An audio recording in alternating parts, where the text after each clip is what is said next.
Đây, ai dùng vô lia ao vậy? Hồi trô mong krem mình được chết thở ren trao Này. Này. mà nè một nè lụ krem hai bong bồn sát bà ta ơi sát sánh con ai lẹ đây lẹ ti tăng màn mái mấy ai vô con bàn PK hai con châm lụ krem lụ krem ao ấy Nó người tên này nè. Không lẹ tên này. À, tổ khoa. ý để cái gì mà bốn Bên mình không phải đâu, phun là phải trô là hay phun đó,คือlà hay đó.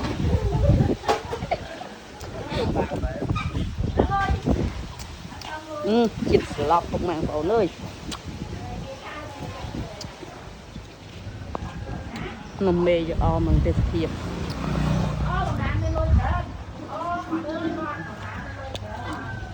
Đây ơi, dùng vô lia ao vậy?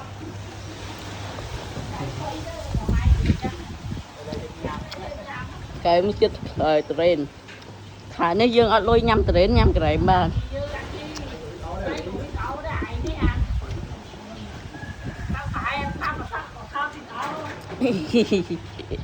mông mê vậy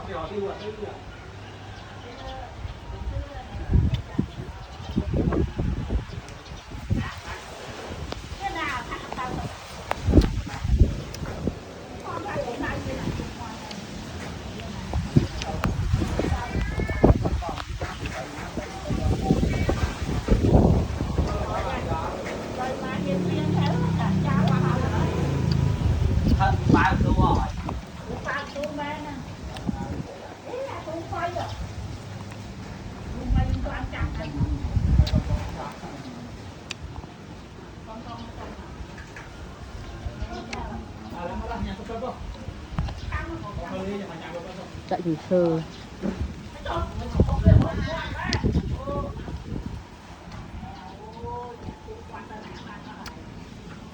Đây, ai dùng vô lia ao vậy?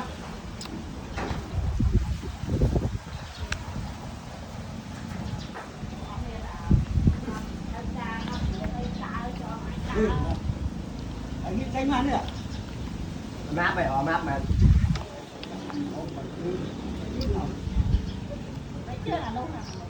Nó chả như tại chương thôi.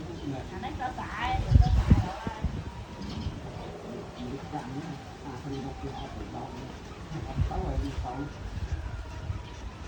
Nhưng bây giờ họ giúp mình tao anh ở tàu đấy. Mà chú quan tranh kìa là ai?